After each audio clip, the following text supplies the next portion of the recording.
Hello everyone. तो आज हम इस वीडियो में देखेंगे कि आपका बेसिक सिविल इंजीनियरिंग में यूनिवर्सिटी के रिगार्डिंग कौन-कौन से इम्पोर्टेंट टॉपिक एंड क्वेश्चन पूछे जाते हैं, हम इस वीडियो में देखते हैं।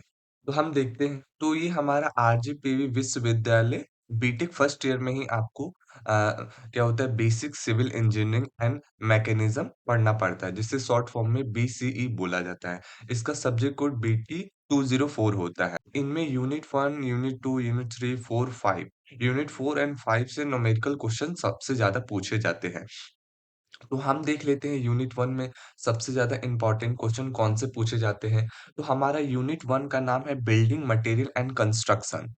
तो इनमें कंस्ट्रक्शन और बिल्डिंग में क्या-क्या मटेरियल यूज़ होता है, उनके रिगार्डिंग पूछता है। तो सबसे ज़्यादा आपका स्टोन क्या हो गया, ब्रिक क्या हो गया, सीमेंट क्या हो गया, फिर से उसके बाद टिम्बर क्या हो गया, उनके प्रॉपर्टी टेस्ट हो गया, यूजेज़, लैबोरेटरी टेस्ट क्या होता है, ये सबसे ज़्यादा पूछे जाते हैं आपके क्या होते हैं यूनिट 1 से। फिर उसके बाद होता है workability and strength property of the concrete जो होते हैं ये सबसे ज़्यादा पूछा जाता है। Workability and strength property of the concrete होते हैं, ये सबसे ज़्यादा पूछे जाते हैं। फिर उसके बाद फिर उसके बाद कंक्रीट के प्रिपरेशन क्या होते हैं, कंक्रीट के प्रिपरेशन होते हैं, वो क्या होते हैं, ये पूछे जाते हैं। फिर उसके बाद आ जाते हैं यूनिट 1 सबसे बड़ा हो जाता है, तो इसके रिगार्डिंग थ्योरी ही क्वेश्चन सबसे ज़्यादा पूछे जाते हैं। फिर उसके बाद आता है एलिमेंट ऑफ बिल्डिंग कंस्ट्रक्शन, फिर फाउंडेशन ऑफ फुट क्या होते हैं, ये सबसे ज़्यादा पूछे जाते हैं। फिर उसके बाद ये प्लास्टरिंग एंड पॉइंटिंग जो होता है, इसके बीच में डिफरेंस बहुत ज़्यादा पूछे जाते हैं। प्लास्टरिंग एंड पॉइंटिंग हो गया, फिर उसके बाद आपका फ्लोर हो गया, फिर उसके बाद रूफ हो गया, डोर हो गया, विंडो हो गया, इनके बारे में आपके क्या होता है एडवांटेज, डिसएडवांटेज वर्किंग पूछे जाते हैं हमारे यूनिट 1 से। अब आ जाते हैं हम यूनिट 2 पर। इसमें सबसे ज़्यादा पूछे जाते हैं इंट्रोडक्शन ऑफ सर्वेइंग इंस्ट्रूमेंट क्या होते हैं, लेवलिंग क्या होते हैं, थ्रेडोलाइट क्या होते हैं, ये सबसे ज़्यादा पूछे जाते हैं। फिर उसके बाद आपके मेजरमेंट मेजरमेंट ऑफ डिस्टेंस जैसे आपका ईडीटीए मेथड पूछा जाता है। ईडीटीए मेथड इसके रिगार्डिंग न्यूमेरिकल पूछे जाते हैं। अगर आपको इसके रिगार्डिंग न्यूमेरिकल चाहिए तो आप मेरे को कमेंट बॉक्स में कमेंट कर सकते हैं। तो मैं आपको न्यूमेरिकल का वीडियो प्रोवाइड करा दूँगा। तो अब हम देखते हैं इसके बाद आपके पूछे जाते हैं measurement measurement of direction of difference method हो गया, ये आपके सबसे ज़्यादा पूछे जाते हैं, रेसिप्रोकेटिंग लेवलिंग पूछे जाते हैं। तो यूनिट 3 से आपका मैपिंग डिटेल एंड काउंटरिंग क्या होता है, मेजरमेंट ऑफ एरिया पूछे जाते हैं एंड उसके वॉल्यूम जो होता है इसके रिगार्डिंग वो न्यूमेरिकल पूछ लेते हैं। फिर उसके बाद होता है introduction of remote sensing and उनके एप्लीकेशन, ये बहुत बार पूछे जाते हैं। Introduction of remote sensing and application.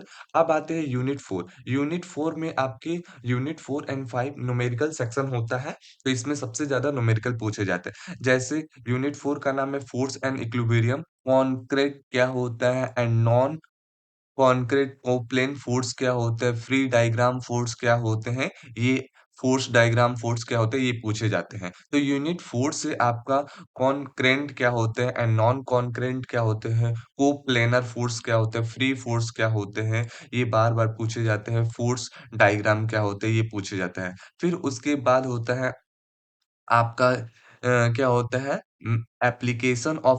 Application of equilibrium concept जो होता है, ये पूछे जाते हैं। ये भी कभी-कभी पूछ दिए जाते हैं आपके यूनिवर्सिटी के एग्ज़ाम में। फिर उसके बाद आपका होता है, ये भी पूछ लिए जाते हैं, frictional force in equilibrium problem आते हैं। अब आते हैं हम यूनिट 5 में। यूनिट 5 में आपका होता है centre of gravity and momentum. ये यूनिट 5 का नाम है centre of gravity end moment of inertia. इसमें सबसे ज़्यादा सेंट्रोइड और सेंटर ऑफ ग्रेविटी पूछे जाते हैं, ये क्वेश्चन पूछे जाते हैं। फिर उसके बाद होता है moment of inertia area and mass के लिए, फिर रेडियस ऑफ ग्रेडिनेटी पूछे जाते हैं। फिर उसके बाद introduction of product to inertia and application axis, ये पूछे जाते हैं। फिर उसके बाद shearing force and bending moment diagram for cantilever beam, simple supported beam, ये आपके सबसे ज़्यादा पूछे जाए। फिर लोड एंड कपलिंग क्या होते हैं, ये पूछे जाए। यूनिट 5 से सबसे ज़्यादा टॉपिक पूछे जाते हैं एंड यूनिट 1 पूरा आपका थ्योरी सेक्शन से पूछा जाता है और यूनिट 5 से आपके न्यूमेरिकल पूछे जाते हैं। तो ओके दोस्तों, मिलते हैं हम नेक्स्ट वीडियो में। आप मेरे वीडियो को लाइक करें, कमेंट करें and subscribe my YouTube channel AutoCAD वाला।